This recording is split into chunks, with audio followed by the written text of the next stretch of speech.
So one thing I've often heard about college years is it's a time to find yourself, to kind of differentiate yourself, but at the same time, not differentiate yourself. Kind of basically find out where you fit in the world and who you are.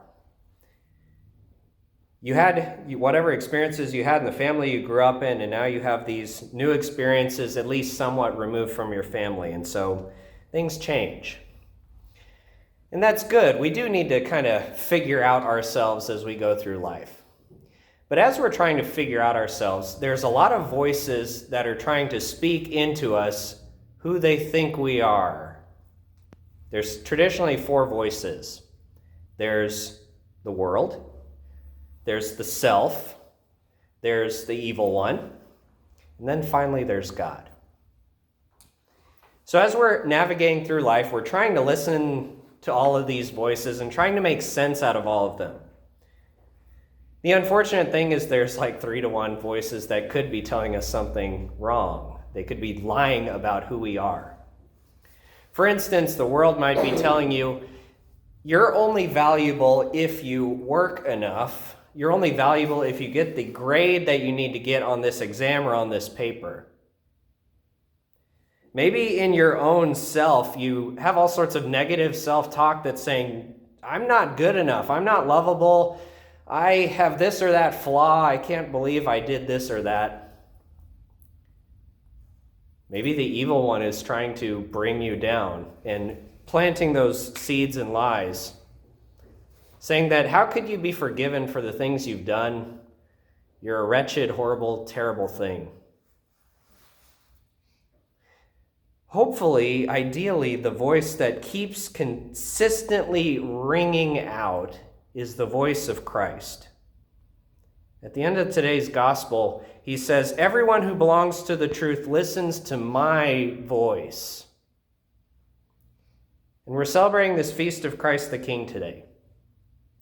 Christ is our King. He's the Lord of the universe. And because of what he's done for us, we have become adopted sons and daughters of God.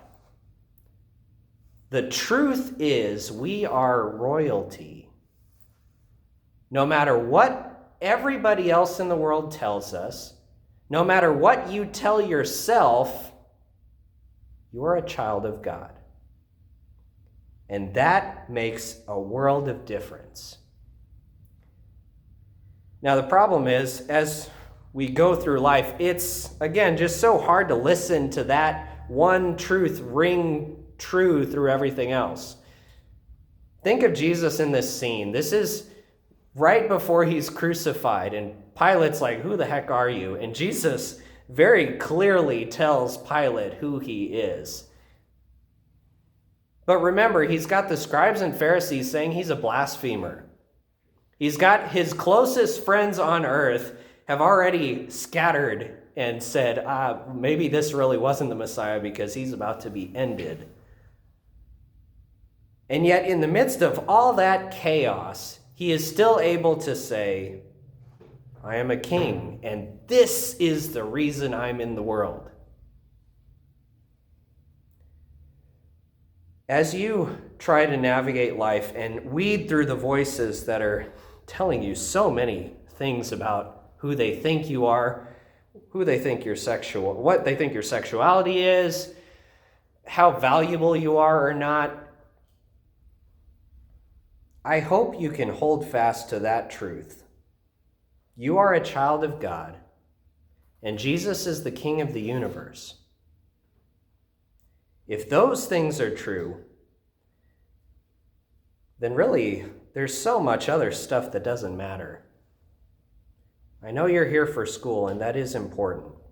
But if you fail a test, it doesn't mean you're less of a human being. If you make a mistake, that doesn't mean somehow you're intrinsically bad. You're still a child of God. And no matter who or what in the world tells you otherwise, hold on to that truth, that you're good and you're loved.